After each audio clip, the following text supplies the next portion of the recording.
Okay, so last time we were talking about nostalgia tomorrow, and I was just kind of ideating, making ideas, and things like that. So this time I want to get into the storyboarding and the background. This is not my mood board, by the way. This is just what I came up with on camera. I didn't put it all together on camera with y'all, but what I came up with, y'all have seen it.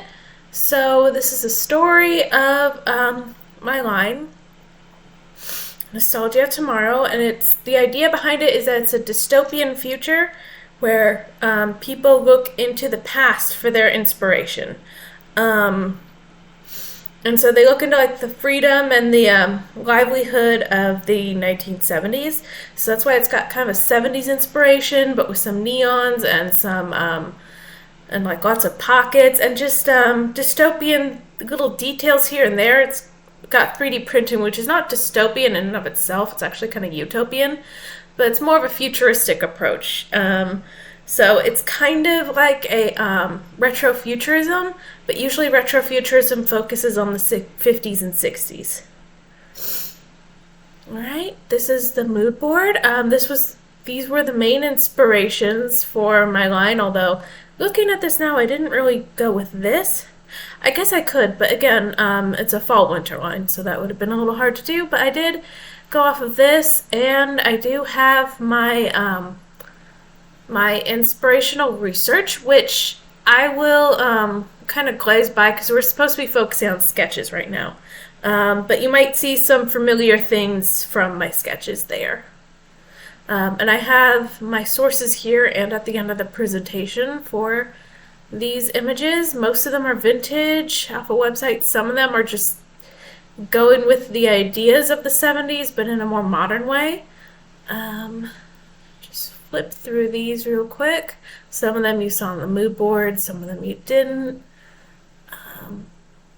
And then here is kind of a context page where it's a dystopian future prediction. It just predicts some of the things that, the character of this line, the main character of this line, would be used to seeing day to day. The stuff is not necessarily going in my designs, but it could inform my designs. And here's my little 3D printed bit. Then I have my colors, my fabrics. You can see I've done a little bit of editing. And the stuff I have to upcycle, which now I have 2 pages of, because I went shopping for like jackets and things, because if it's a fall winter line, you gotta have jackets and things. And then the plastic bag belt, just a little bit of info on that. I make those in my store, and if you would like one, you can just reach out to me and I'd be happy to make you one. It's all recycled plastic on the front and jersey knit, so t-shirts on the back. And then these are the fabrics that you would order in order to make this into production, including the dye that you would need to make it the right color. And I went for a cotton hemp blend for this. And also the custom print is right here that's used throughout my line that you saw me draw. And in order to fulfill this, you would need 2 more pairs of jeans that are thrifted. Or if you want to make all of these multiple times and have them all be just a little bit different, that's definitely an option too. You can always find jeans at the thrift store. We would also need white fabric paint, your typical notions, embroidery floss, and screen printing ink in these colors, which I forgot to put the hex codes on, but I will do. And here's my lineup of sketches. Now, you can see that some of them we didn't see me draw, like this one and this one. I was really bummed that you didn't see me draw this one because this, I can go back a little bit. Yeah, my grandma donated this. And I thought it'd be really cool to have it be like dyed and then cut this out and put a new little panel in. And it's like the design that I'm most excited about. I'm excited about turning this sweater into a crop top too, but and this was also donated from my grandma, but I'm very excited about this one. And my sketch did not save, so a little angry about that. This one also didn't save, which was too bad, but I mean, these jeans are over here they're kind of the same, but they've got different fabric. I love the idea of just turning skinny jeans into flare because there's so many skinny jeans in the thrift store that nobody's going to wear. And this again repeats the pattern that we saw me draw.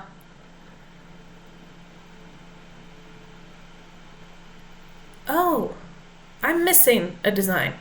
Alright, I'm going to keep going and then fix that. But you saw me draw that tank top with the chevron print.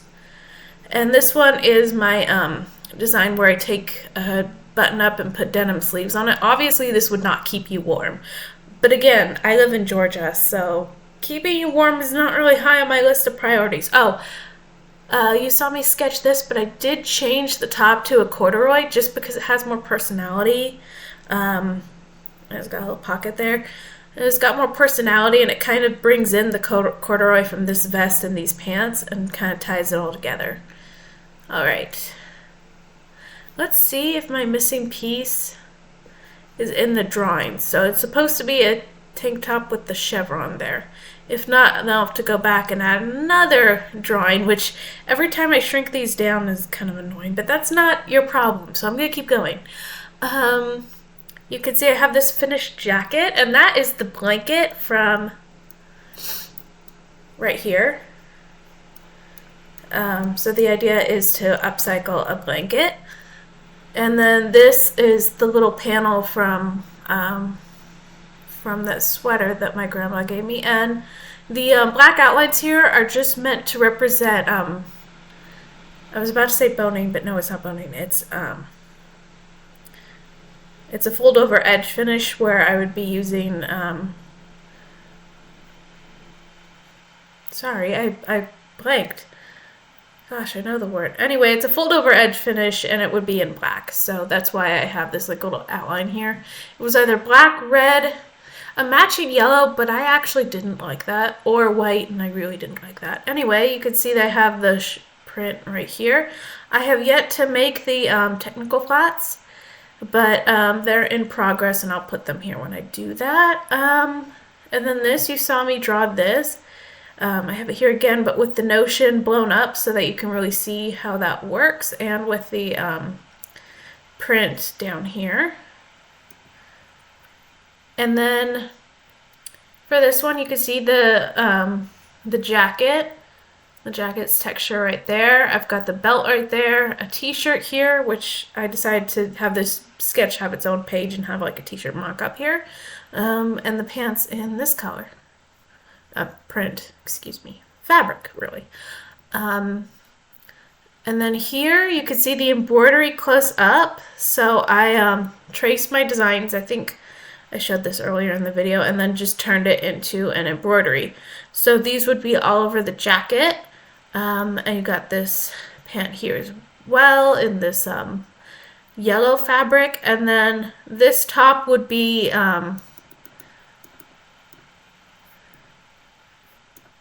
this one. My mom donated it. So this would be the hem of the top, and then the rest would be like here. And I could make this shirt a crop top and use half of it for that top and still have enough, depending on the size. Okay, this is the one I was telling y'all about with the chevron skirt and the print right here. And I would be dyeing that jacket black, so I was really excited about that. I also want to include a little 3D printed bead right there. So I was excited about that. And I'll flesh these ideas out with, blow up of the 3D print and like the technical flats and everything. But for now, I'm just showing y'all what I have sketch-wise. This is the one with the vest matching the pants, and then a belt, of course. So I have that technical flat right there. This I think is going to be the first design that I sew, but it's going to be with the with another fabric. And then I put in an undershirt that I have yet to make a technical flat of. When you do things like this, it's not a placeholder. I have to put in the undershirt as a technical flat over here. It's part of the look. It's part of the design. I just haven't designed it yet. So, also I forgot to put her hair layer, make her hair layer visible, so I have to fix that. And then you can see where I have the print. I sized it. I've made a 1 inch by 1 inch tile, so it's easier to tell what size and scale the print is. And I decided to take up the whole page with this outfit. And then we have these two. So this one, I haven't done the technical flat of it yet. You'll hear that a lot. I'm just showing you my sketches, what I have so far. But it is with the upcycled pant leg jacket and the belt. And then this one, I have the sunset pattern all finished, so I have that there. And then I just need to do a pattern for this, which is just kind of a long knit jacket. This fabric is supposed to be knit, by the way. I guess I could put that in here. That's supposed to be knit, but everything I do it with, even this, which is questionable, but again, it's been done before like that. Designs have been done before like that, so that's fine. The whole time I was designing with it, I was thinking knit, make it a bit more versatile. So it has to be the same fabric, and like if you make a print, it has to be like the same fabric for every design. It doesn't have to be, but it kind of does, because the point of putting your original print in more than one design and a bunch of them is that you bundle in the fabric and you save. So you wouldn't want to make this be knit and make another one be like a completely different type of fabric. They all have to be the same. So this one, while it would be better in a flowy, lighter fabric, is gonna be in a knit. Okay, then with this one we have a new embroidery, but that's that one. You saw me make that one. And we have that same t-shirt mock-up. And for this jumper thing, I decided the pockets would be in this fabric, but there would be embroidery of my little guy right here and here on the pockets. Little gecko, which you don't see the gecko in the mood board or the inspiration, but I could justify it saying that it's quite 70s. And in a post-apocalyptic world, you know, depending on where you live, not post-apocalyptic, sorry, in a dystopian world, depending on where you live, that and moths might be the only wildlife you see. I know here in Georgia we get a lot of those little salamander gecko things, so decided to include them as part of nature. And then we have this fabric twice. I didn't mean to put them on the same page, but I actually think that that's kind of genius. So it's for these pockets, and then it's also for this vest. I think this vest is going to be the first thing that I sew. And then we get 3 little 3D printed closures there. And you can see that she's wearing a pink turtleneck. I have yet to make a sewing pattern of this, but it should be easy. Some of these, making a sewing pattern will be redundant. I make all my sewing patterns and technical flats in Clo 3D, although I don't have to make technical flats in Clo 3D. I can make them in any vector software. It's just with Clo, I'm making the pattern anyway, and I'm making the designs in 3D anyway. So making this in 3D will be kind of redundant because it's an upcycle.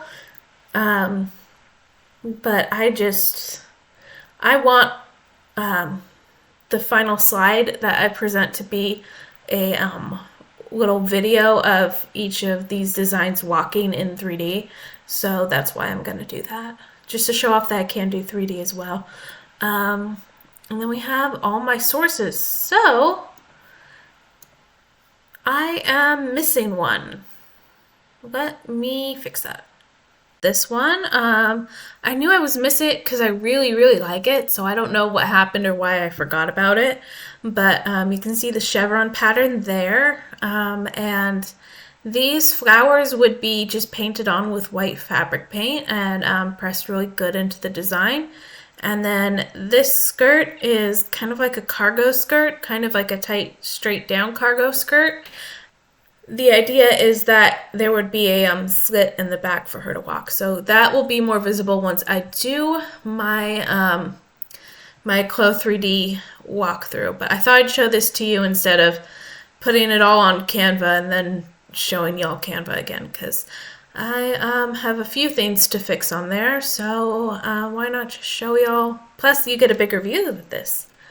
Alrighty, so that's what I have so far, and the next video about this line will be me testing and sewing the pattern, so stay tuned for that. Make sure to like this video and subscribe to see the next steps in my line. Thanks for watching. Bye!